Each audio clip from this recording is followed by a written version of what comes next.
Welcome, everyone, to Embodying Your Higher Self Tools for Living Consciously. And in just a moment, a very dear friend and colleague will be joining us. So sit back and relax, and we'll be right back with you. Wonderful. Here's Annabel, and she's just connecting now. It's so great to. Oh, and Nicole is here. Oh, exciting. Wonderful. Welcome, Nicole, to Embodying Your Higher Self Tools for Living Consciously. And how are you, Annabel?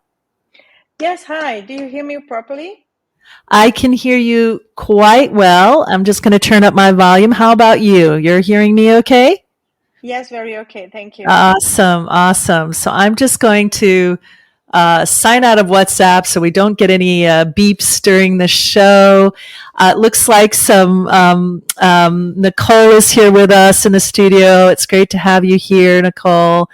And today is a very special day because Annabelle is with me in the studio. I'd like to do a short introduction of her. Annabel Uldry is an amazing woman. She's also a dear friend of mine and recently completed her shamanic mentoring program with me online. It was a 6-month mentoring program. And I think it was pretty life changing for you. I think, Annabelle, yes? Of course it was. Of course it was. Going through the other side of the window, actually, and discovering that it was as simple as the will. Yes. Yes, absolutely. So, everyone who doesn't know Annabelle, she's quite a special woman. She has a passion for people, and she's an amazing people person. She studied neuro-linguistic programming and is also trained as a health and life coach, sprinkled in with some integrative, holistic, energetic, and intuitive techniques. She believes that it's a priority to appeal to our senses because our senses are the roots of our actions.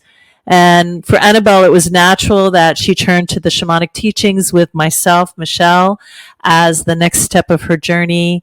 Annabelle and I already had a great personal story, and she immediately felt confident because she knew that I understood her and knew a bit about her journey, her own healing journey, and how to guide and teach her what she needed to learn.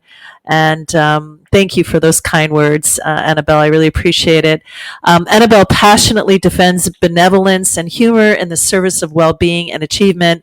And her desire is to bring out the most beautiful versions of all of you and allow you to achieve your goals while respecting each individual's own pace and their values. So, warm welcome to you, Annabelle. Oh my God, it's so great to Thank have you you on so the much. show.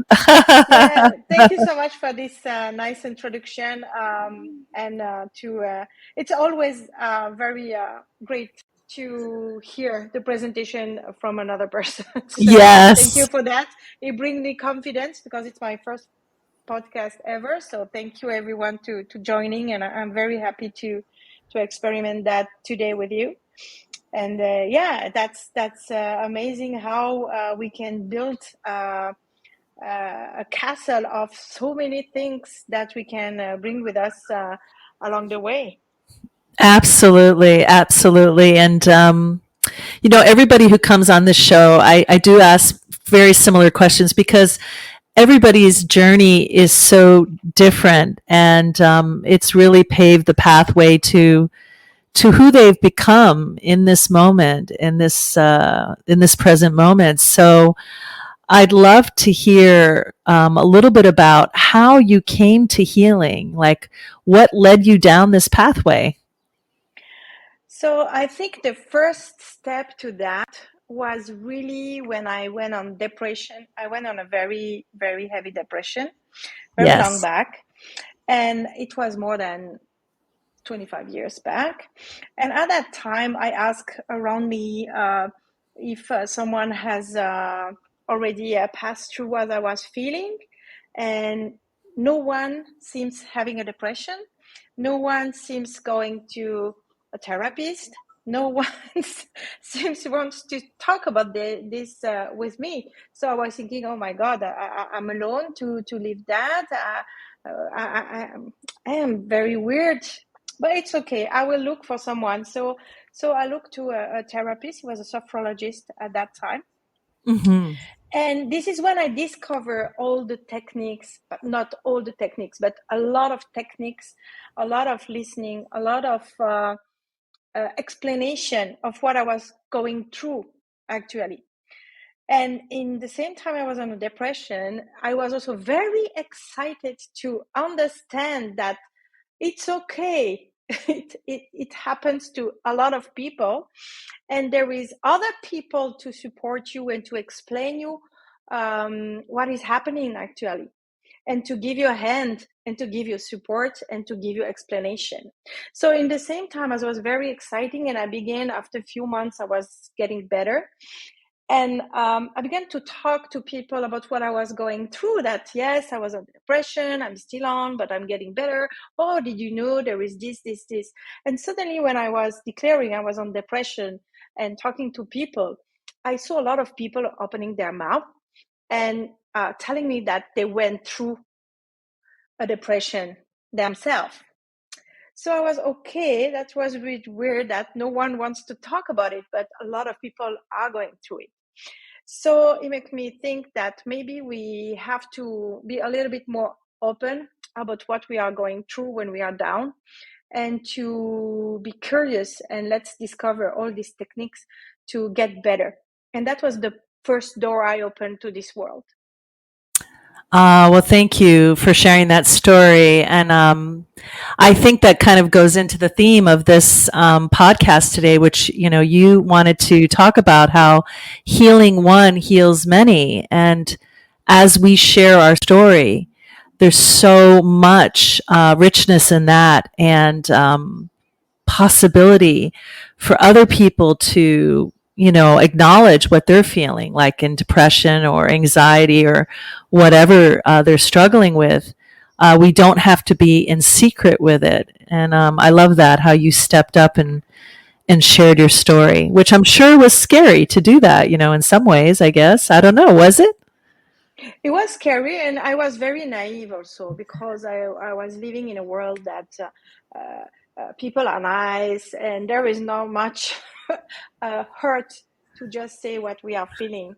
And this is when also I learned how to hide some of my feeling, which was not okay, but this is the way I hide it, Uh-huh. because I had a feeling that it was not okay to share.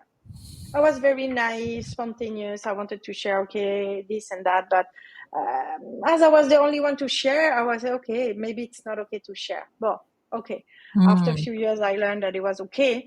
But yeah, and when I started to go to a therapist, a lot of my friends were thinking I'm going to a special community with weird ceremony, and they want to take your money and this and that, because they didn't know anything about this world of well-being and techniques and science around that. So yes, we learn by looking at each other, and sometimes we learn the wrong way, or we unlearn what is natural. Yes, yeah. I think there's a lot of taboo around any kind of mental illness, or I don't even I don't even like to call it that word, mental illness, but just what isn't considered the norm, right? Everybody is told we have to be happy, we have to just push through it, try not to be sad, don't worry, be happy. That song, "Don't Worry, Be Happy." And through the denial of our feelings and the repression of our feelings, this really can create a lot more issues and a lot more problems. I know, I've been there, so I really get it. So as we go through these trials and tribulations, what do you think was the greatest gift for you uh, f- because of what you went through, Annabelle?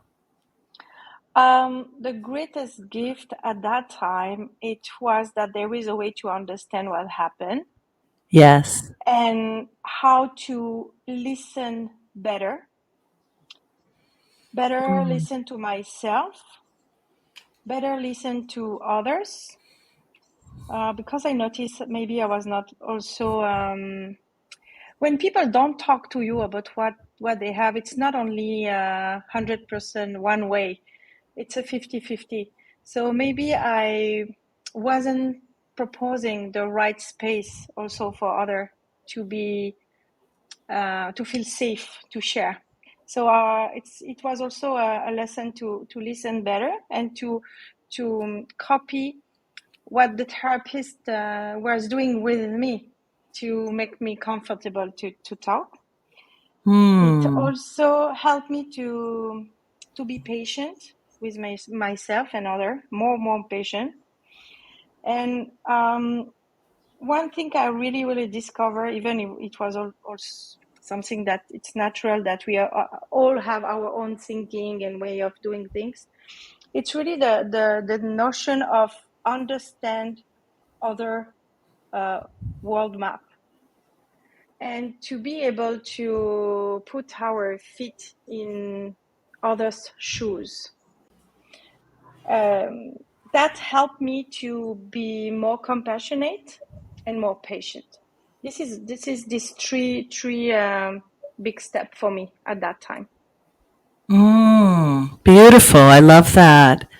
Yeah, I think there is something in that when we suffer, and nobody wants to suffer, but there's some grace that comes through in that experience of suffering that does teach us how to be more compassionate, or as you said, patient.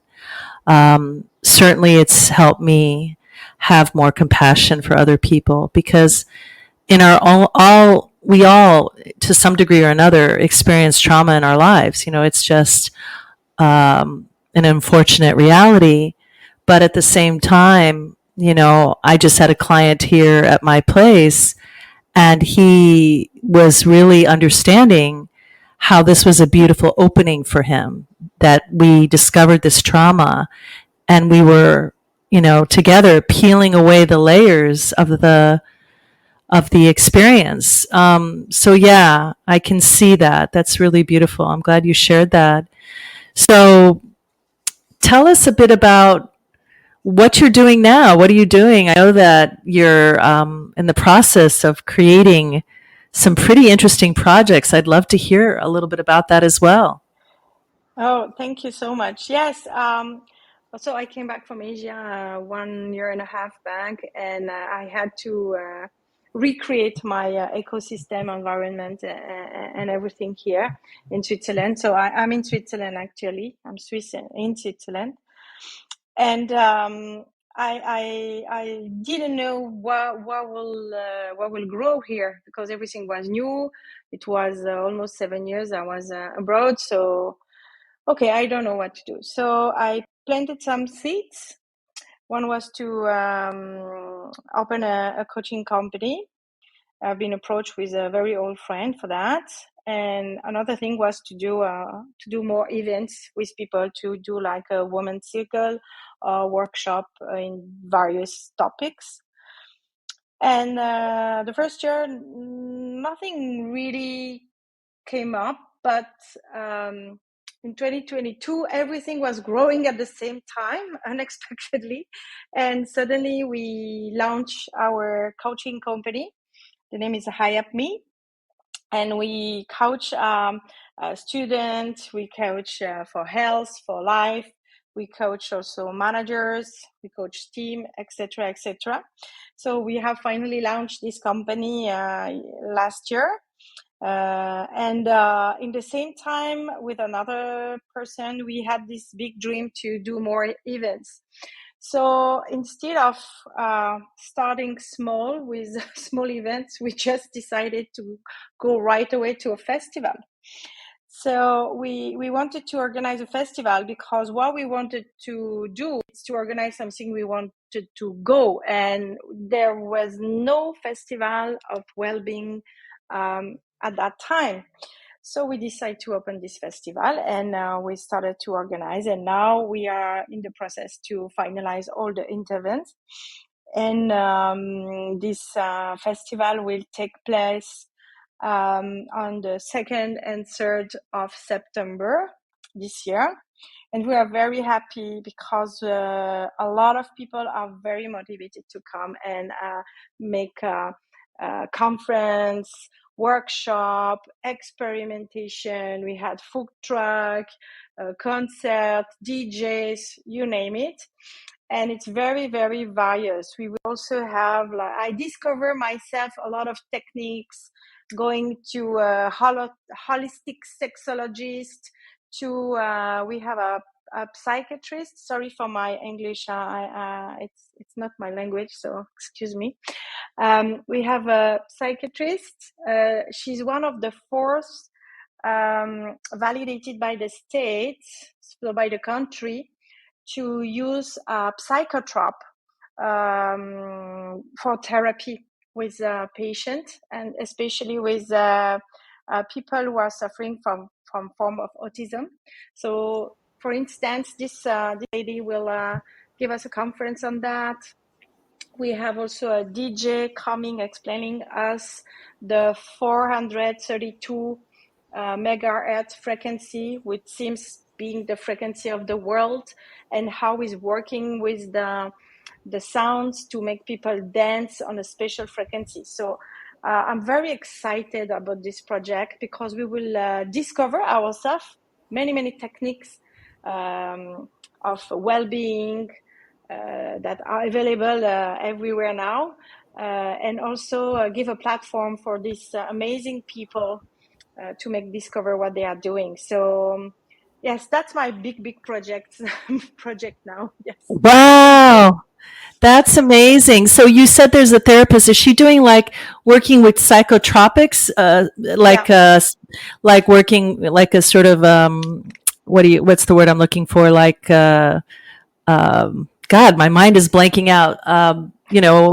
Hallucinogenic type plant medicine, LSD, Yeah. and other.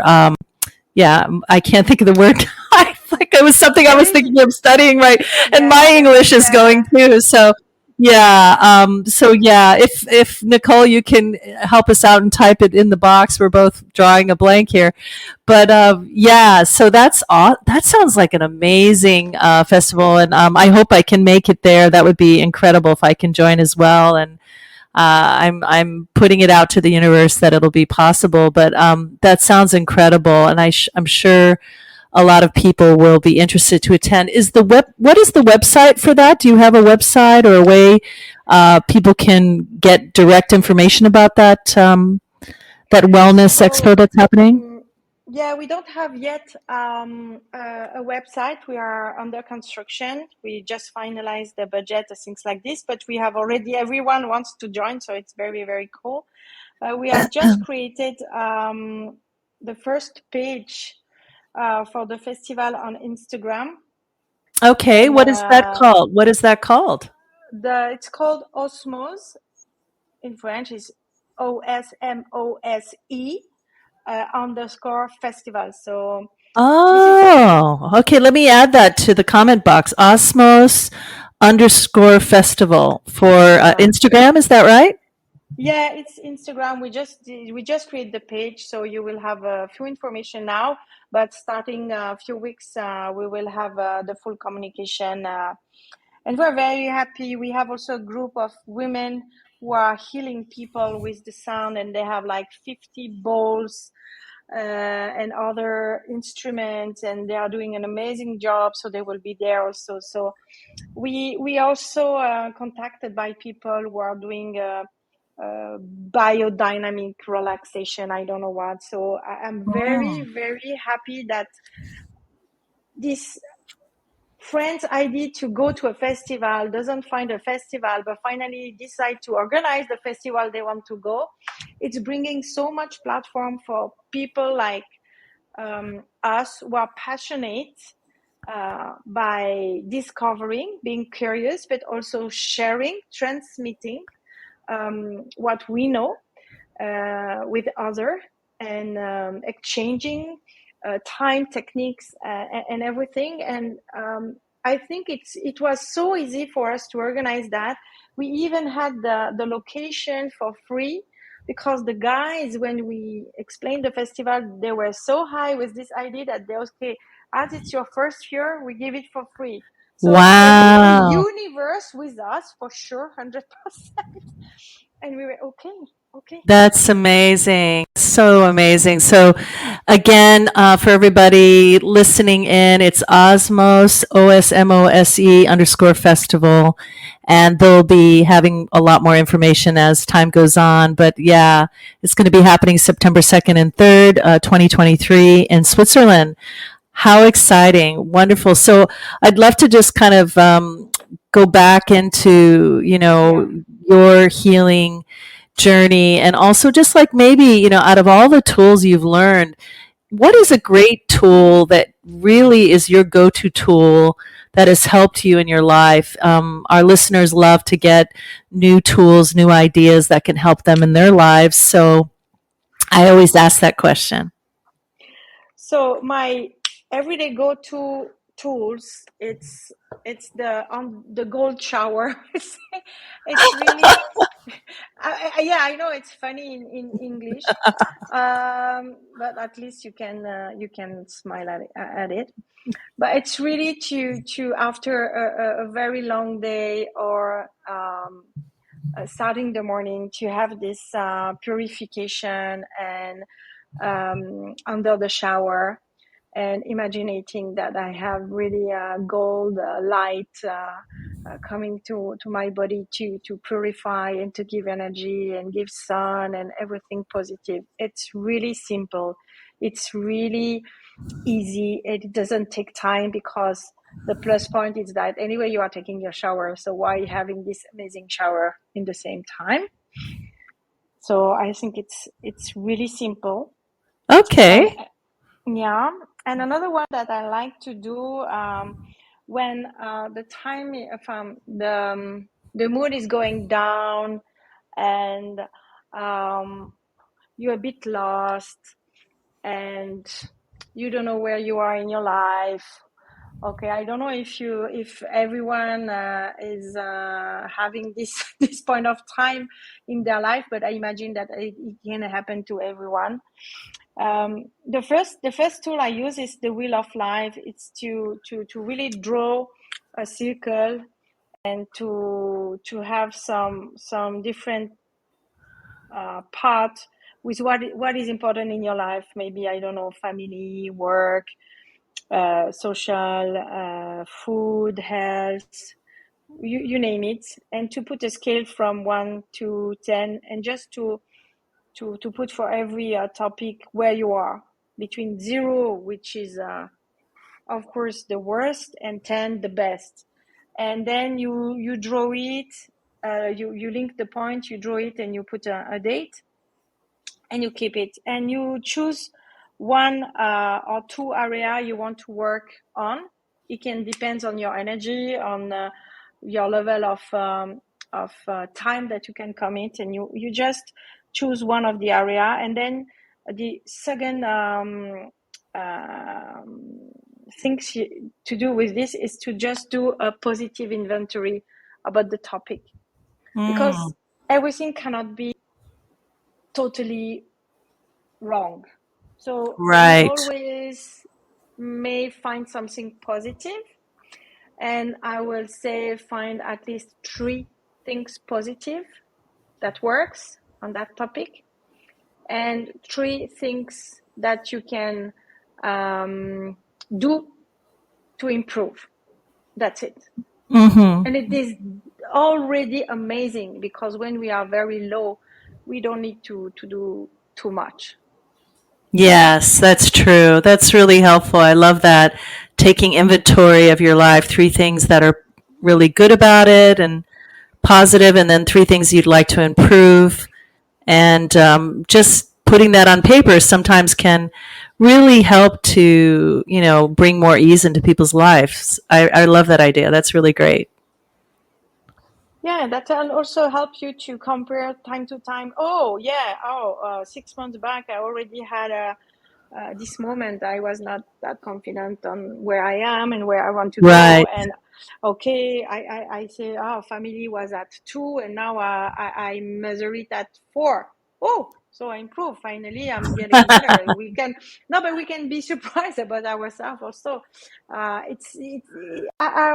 When I coach people, I always remark that it's all between 0 to 100%. People consider it's okay only if it's 100%, and you consider Right. no improvement. So we are all, oh, it's 0 or 100%, but there is like a full range of percentage that can be better than zero.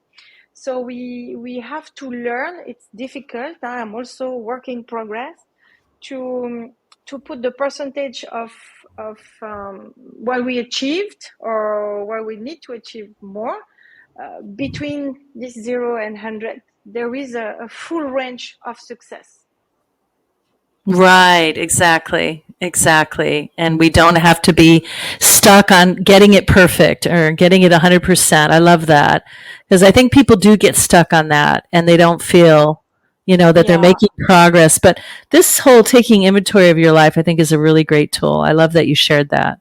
Yeah, about perfection, my dad always say, don't be afraid about perfection. You will never get it. That's true. That's so true. My mother is a perfectionist, and I learned from her. She was always frustrated, because she's an artist and she wanted it to be perfect. And I'll give you an example. So we went out for it was paint and sip, and she had bought us, these two seats at a paint and sip, and they were showing us how to make this painting. And I was just very relaxed and I was making the painting. And I'm not an artist, but I'm a very creative person and I love art. And my painting was coming out really good. And she was really angry with herself because she kept making mistake after mistake. And in the end, she's like, I'm just going to paint over this canvas. And she looked at my paintings. I don't understand. Why does yours look okay? And I said, well, because I'm not worried about it. I'm not trying to make it perfect. And in that moment I realized, I was like, oh my God, all these years my mother was trying to make it perfect. And in the end she was miserable. And so Yeah, yeah, yeah, so yeah. what is the point? And what is perfection anyway? It's a judgment. There is no perfection. What is perfect? So that's a good reminder for all of us. I love that. And there was something else I wanted to share. Oh yeah, um, one of the things that I learned in my coaching training is about emotional regulation. And so here's a really great tool that I'd love to share with everybody. So when you get into those loops in your mind, when you're going down this really bad path with, I'm not good enough, Sally, didn't call me, or Sally didn't message me, or so and so didn't do this. What you can do is this. You can say, is it really 100% true that Jack doesn't like me anymore? Is it really 100% true that Jack is going to run away from me? Is it really 100% true that he must think I'm not good enough? And so as we start asking the question, is it 100% true? We begin to realize nothing is 100% true. That's just not the case. And something, if you keep going down that line of self inquiry and asking, is this really 100% true? Is this really 100% true? That can actually switch you completely when you realize, wow, all of this is just a story in my head. None of it is 100% true. I find that tool to be really, really helpful for my clients. So just wanted to share it with the listeners as well. Just recognize that these stories in our head are not 100% true. They're just our stories. That's very true. Yeah. Thank you for Yeah. the reminder and the tips, because it can be totally me when I'm getting in that loop. Yeah, it is. It is really important. So tell us, is there anything else that you would love to share with our listeners about, you know, any any life hacks, anything you've learned along the way? I'm sure people would love to hear what you have to share. The thing I related to the first sentence, that if you heal one hurt, you can heal so many after. was really related to my own experience. Yes. Because when I discovered that there is all these techniques, it was really like I opened a door, and behind this door there were like 100 windows, and behind these windows there were doors, and this is how I discovered that finally there is so many world and so many people outside my comfort zone or outside my small world that can teach me so many things. And at that time, I was also a manager in a private bank company, and I wanted to also help my team's members to understand each other better, and for me to understand them better, to work together better. It sounds really cheesy, but in a company, it's not really easy if you don't have the tools. And I started to study NLP, and we had some tools. So I asked my teams if they will be okay if I test everything on them. And as we were working as we were working for very long together, they were quite keen to do it. And one of the exercise which was totally amazing is that we are collecting the information and registering the information via our senses, right? Everyone knows that. We also have one preferential channel to register. For instance, for me, is the vision and the kinesthesia, meaning that if I write something, if I do a movement and I see something, I will keep the information in my brain. And we had two guys working together and having fight every day because they don't understand each other. So we did the little test on these two guys to know what their preferred channel to register information.